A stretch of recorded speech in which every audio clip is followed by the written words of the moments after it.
nous venons de terminer avec la petite visite. Nous avons vu le bureau, les quelques produits. Nous avons vu également l'entrepôt où sont stockés les produits qu'on vient de planter, de cultiver. Et l'agronome nous a présenté la pépinière à partir de laquelle toute la plantation est rendue possible. Avec le docteur, nous sommes à la Paillote pour parler un tout petit peu de choses en rapport avec toute la fondation, le financement, l'expertise congolaise.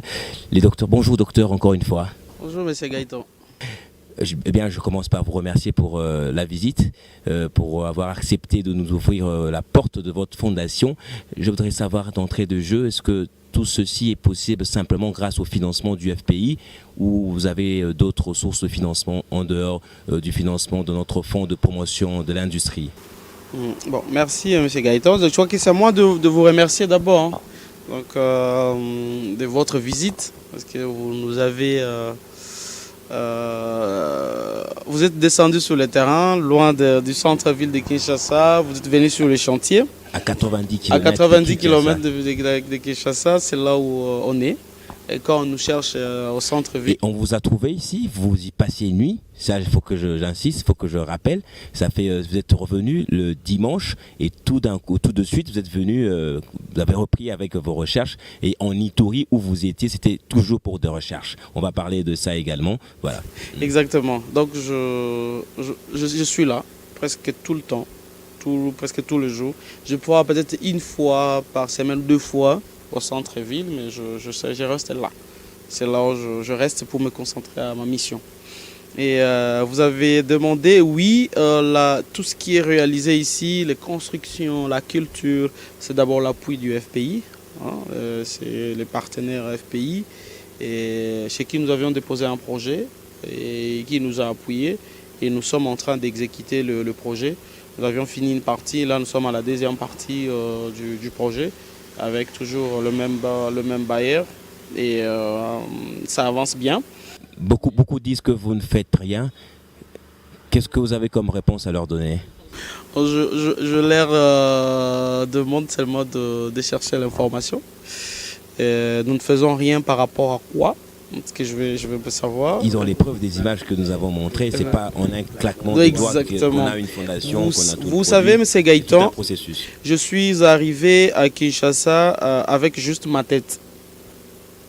J'avais que ma tête. Donc il y a maintenant plus de, je peux mettre 12 mois, parce que j'ai fait 12 mois maintenant. On a fait ça dans mois parce que le FPI nous a appuyé à partir de mois d'août. Bientôt aussi, on va réaliser une année avec l'appui du FPI. Et on a commencé à travailler. Nous sommes dans des visions, je peux dire, diamétralement opposées avec la médecine dite biomédicale, hein, mes collaborateurs ou mes collègues médecins, les chercheurs. Donc on devait avoir d'abord un cadre de travail, une vision, un projet et surtout que ces projets-là soient aussi appuyés. Donc voilà. Donc quand on vous a rappelé, vous n'aviez pas tout ça en tête, il n'y avait pas de projet, il fallait commencer par avoir un projet, il fallait trouver les financements, il fallait trouver les terrains également, il fallait commencer à planter. Aujourd'hui, on a un grand résultat que beaucoup ignorent. Exactement. Et en fait, quand on était venu, on avait déjà une vision en fait, qui était claire, on avait déjà un projet qui était clair, mais il fallait matérialiser ce projet-là. Il fallait le matérialiser, mais il fallait chercher le moyen. Qui doit appuyer? C'est pas le fait de rappeler Jérôme au pays que ça suffit en fait. J'allais rester à Kinshasa comme vous avez dit, au centre-ville, et rester au Palais de la Nation comme les autres conseillers. Nous restons au Palais de la Nation, on fait l'administration. Mais en plus de ça, je me suis dit, je suis un homme de terrain. Donc je dois aller sur le terrain, je dois rester sur le terrain, je dois me battre et trouver le financement. Et FPI nous a appuyés. Et non seulement FPI, la fondation Docteur, avant même que je ne vienne, tout ce que j'ai fait comme recherche avant dans le domaine de la malaria, c'était l'appui des philanthropes. Il y a toujours les gens qui continuent à croire en cette vision que nous avons, non seulement congolaise, mais africaine. Là, je peux citer mon frère Kémy Seba, de Urgence panafricaine. Donc voilà, c'est un garçon qui est très dynamique. On a de projets communs pour la vision panafricaine de la médecine. Et c'est qu'on veut, nous les jeunes, de notre santé de demain. Donc on a des collaborations avec d'autres personnes qui appuient. Là, il y a des fondations, il y a une fondation par exemple en Espagne qui a appuyé un microscope, ainsi de suite. Donc il y a des gens, des philanthropes qui appuient. C'est ça la fondation, elle ne peut que vivre de dons, de legs, de contributions ou de ses propres activités aussi. Hein. Voilà. On va parler peut-être aussi vers la fin sur le financement à attendre du gouvernement congolais. Ça, c'est entre parenthèses. Mais c'est vrai, même s'il n'y a pas encore eu de financement suffisant au niveau du gouvernement, vous travaillez déjà. Il n'y a pas que ça que vous avez. Il y a également d'autres endroits, toujours en RDC, où vous avez pu faire développer des laboratoires, vous faites des plantations, vous faites des observations, vous êtes au Congo central à Matadi, vous êtes également en Ituri ainsi qu'au Maniema.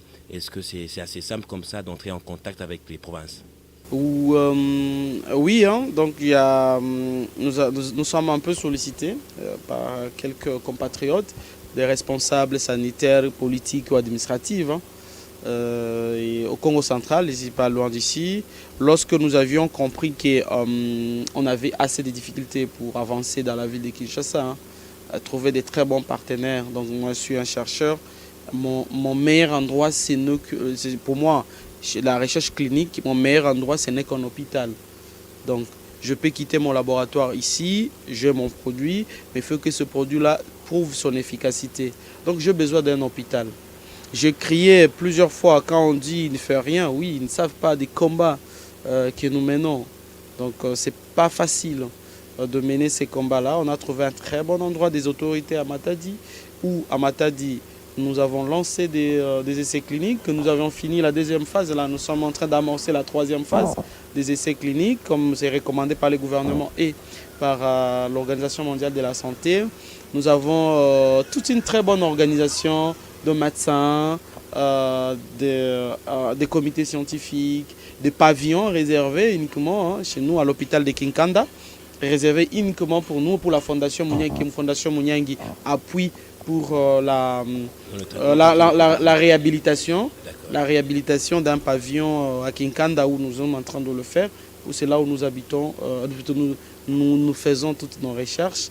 Et pas seulement ça, dans le cadre des Covid, là, dans les conventions de collaboration avec l'hôpital de Kinkanda, mais aussi lors de la journée internationale de lutte contre le palu. Nous sommes descendus dans des villages pour parler, distribuer de l'artémisia, parler de l'artémisia, je me rappelle, c'était dans un village Boko. Donc nous sommes sur le terrain, dans le Congo central.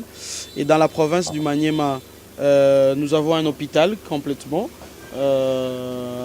où nous faisons la recherche clinique et on a essayé un peu d'appuyer dans le côté maternité avec les contrats de collaboration avec le gouvernement provincial et le ministère de la Santé. Les sites cliniques aussi sur Articovid. Parce que les produits qui se comportent bien aussi Maniema, c'est notre produit contre le coronavirus.